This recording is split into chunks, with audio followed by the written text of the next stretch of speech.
Autonomia differenziata sì, ma non così. Non è l'intera legge incostituzionale, ma ci sono in essa 7 profili di incostituzionalità.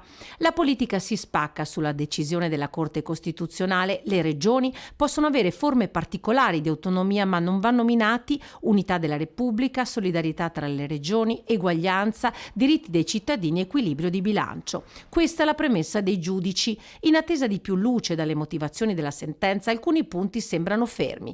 Rilievi per la maggioranza, paletti e stop per le opposizioni.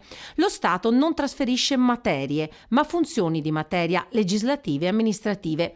Istruzione, ad esempio. Il programma scolastico deve restare statale, le regioni deciderebbero sul personale scolastico. La definizione dei LEP, poi, i livelli essenziali delle prestazioni, non può essere in mano all'esecutivo, nemmeno in via transitoria.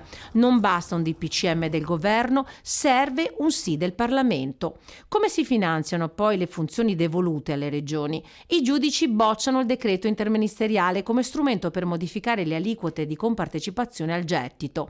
Nella sua legge Calderoli prevede che sia facoltativo e non doveroso il concorso finanziario per le regioni destinatarie di una nuova funzione. Il tema del bilancio resta però centrale. Nella legge una parte dell'IRPEF andrebbe a coprire i fabbisogni degli enti locali che non riuscissero a pagare da soli i servizi di cui diventano gestori. Si rischierebbe così però di premiare proprio le regioni inefficienti, notano i giudici. La Consulta ha dunque accolto in modo parziale il ricorso delle regioni Puglia, Toscana, Sardegna e Campania. In bilico resta ora il referendum popolare. È un colpo molto pesante nei confronti del governo. Oggi vedo tendono a minimizzare, ma in realtà i rilievi sono talmente importanti da rendere impraticabile questa riforma.